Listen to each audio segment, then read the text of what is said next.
ये हम पर अवलंबित है कि हम क्या देखना चाहते हैं दुनिया में।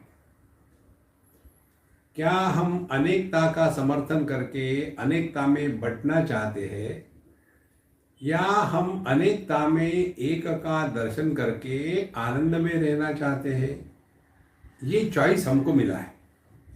देखो, तो जैसे एक फैमिली है, अब उस फैमिली में सभी है, पति है, पत्नी है, सास है, बहू है, बच्चे हैं, ग्रैंड चिल्ड्रन है, सब कुछ है।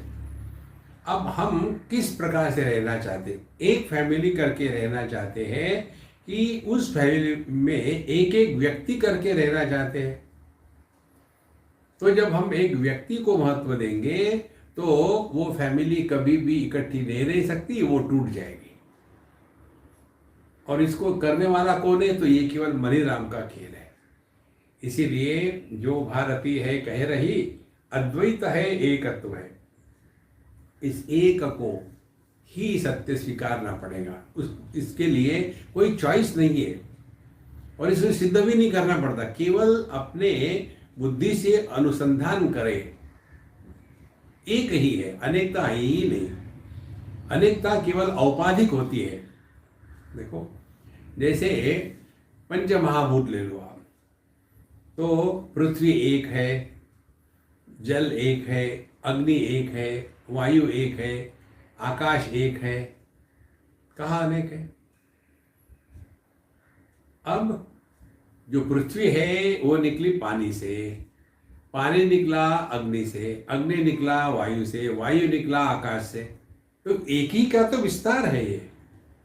तो जैसे हमारा देह ले लो, इसमें अनेकता है, भिन्न भिन्न इंद्रिय है, लेकिन उसके कारण हम उनको अनेक नहीं कहते, एक ही कहते हैं। यही बात है जो भासती है कह रही, जो भारती है कह रही, अद्वैत है एकत्व है। जो दिखता है द्वैत माया मात्र है, निस्तत्व है। ये जो द्वैत दिखता है ना, ये माया। माया का तात्पर्य क्या? हमने आपको कई बार बताया, माया माने वह ज्ञान जो इंद्रियों के माध्यम से, मन के बुद्धि के माध्यम से होता है और उसी मात्र को हम सत्य मानने लग जाते हैं, उसको माया कहते हैं। जैसे हमको इंद्रियों से एक विशेष मर्यादा तक ही ज्ञान होता है। आंखों में एक विशेष मर्यादा तक ही रूप रंग का ज्ञान होगा। उसी प्रकार से कानों से एक मर्यादा तक ही शब्दों का श्रवण हो सकता है, उसके परे हमारे कान काम नहीं करते। उसी प्रकार से हमारा मन भी एक विशेष मर्यादा तक ही अनुभव कर सकता है, उसके पीछे नहीं, बाद नहीं। और बुद्धि भी हमारी हर चीज को ग्रहण नहीं कर सकती। लेकिन हमारी समस्या क्या है? जो हमको इंद्रियों से ग्रहण होता है, जो हमको मन से ग्रहण होता है, जो हमारे बुद्धि में समझ में आता है, वही सत्य है, बाकी गलत है। इसी को कहते हैं माया। इसीलिए जो दिखता है द्वैत माया मात्र है, निस्तत्व है। इसीलिए महाराज, अपने इंद्रिय मन बुद्धि पर इतना विश्वास मत रखना, क्योंकि उनकी परिस्थिति के अनुसार हर वस्तु का दर्शन होता है। ये बहुत बड़ी महत्व की बात है। जगत का दर्शन हमको जो होता है वो जगत का नहीं होता, वो होता है हमारे अंतःकरण की स्थिति का। देखो, एक जगह में विवाह है और दूसरी जगह में कोई मर गया है, तो आपको दोनों ही खबरें मिल गई। तो विवाह की खबर मिल गई तो आप खुश हो गए, चलो अच्छा हो गया, शादी हो गई। फिर बात आई कि देखो कोई मर गया, अरे बहुत बुरा हो गया। तो ये बाहर जो घटना हो रही है, इनका प्रभाव हमारे मन पर होगा, मन के स्थिति के अनुसार। और यदि ये दोनों बातें, विवाह भी हो गया हो और मृत्यु भी हो गया हो, लेकिन उसको आपने अपने मन में प्रवेश नहीं दिया, क्योंकि पता नहीं किसका था यार।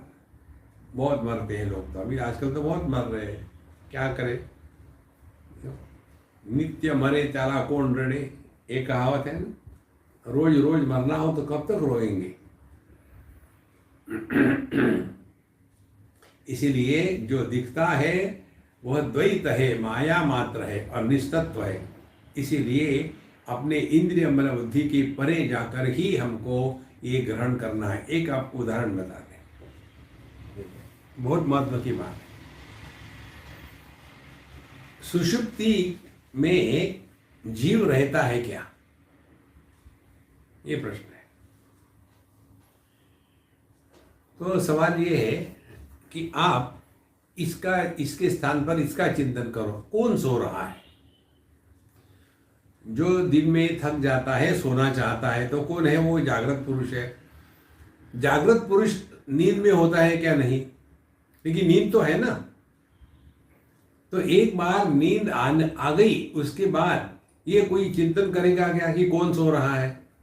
नहीं, केवल नींद है।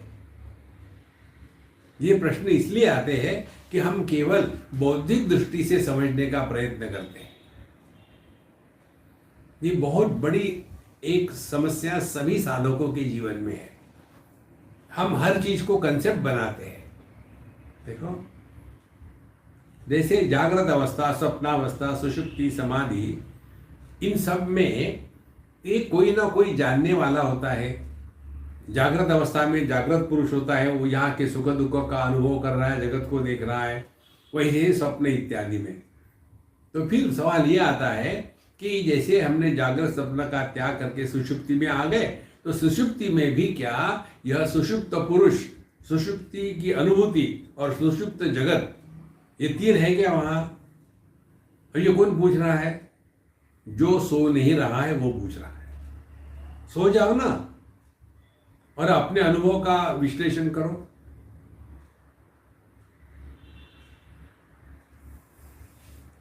तो जब हम कहते हैं कि मुझे अच्छी नींद आई थी, इसका मतलब ये है कि आप सो नहीं रहे थे। नहीं, मुझे अच्छी नींद आई, माने आपने उस नींद को देखा था ना।